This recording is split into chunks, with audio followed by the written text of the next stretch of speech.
હવે વાત કરીશું અમદાવાદની। અમદાવાદના બાવળા તાલુકાના ખેરાળા ગામે ખેડૂત આગેવાન શૈલેષ મેર પર થયેલા જીવલેણ હુમલા બાદ ખેડૂતોનો આક્રોશ ચરમસીમાએ પહોંચ્યો હતો। ન્યાયની આશા સાથે ખેડૂતોનું એક મોટું ટોળું પોલીસ સ્ટેશનના ચોગાનમાં બેસી ગયું હતું। પિન્ટુ કોળીના નેતૃત્વમાં સેંકડોની સંખ્યામાં ખેડૂતો અને મહિલાઓ દ્વારા હુમલાખોરો સામે કડક કાર્યવાહીની માંગ કરાઈ રહી છે।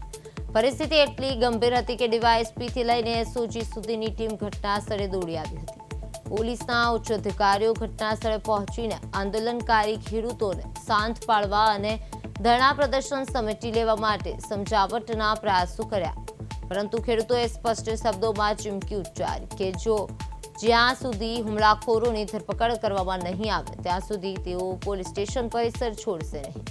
ખેડૂતોનો આ એક જૂથ વિરોધ જોતા એવું સ્પષ્ટ જણાય કે આગામી થોડા કલાકો પોલીસ તંત્ર માટે અત્યંત મહત્વપૂર્ણ બની રહેશે। શું પોલીસ તંત્ર આ ખેડૂતોનો આક્રોશ શાંત કરી આરોપીઓને પકડવામાં સફળ રહેશે કે પછી આ મામલો વધુ ઉગ્ર બનશે તે જોવું રહ્યું। હવે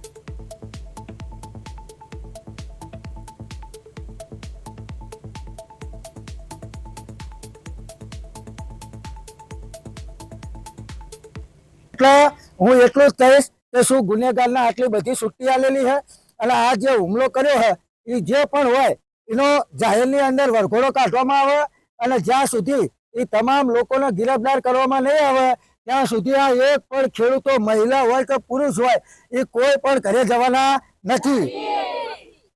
દરણ ગામે એક ડેમેજ પાઇપલાઇન નીકળતી હતી તો એના વિરોધમાં હું અને શૈલેષભાઈ બે આગેવાનપણી કરી રહ્યા હતા આ ખેડૂત આંદોલનની। તો જેની અંદર અમને એવી શંકા છે કે આની અંદર કોઈ રાજકીય પક્ષના કારણે આ શૈલેષભાઈ ઉપર હુમલો કરવામાં આવ્યો છે।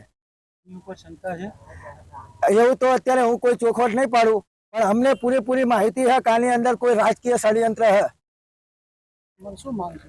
અમારી માત્ર એક જ માગણી છે કે જે પણ આરોપી હોય એને તાત્કાલિક પકડવામાં આવે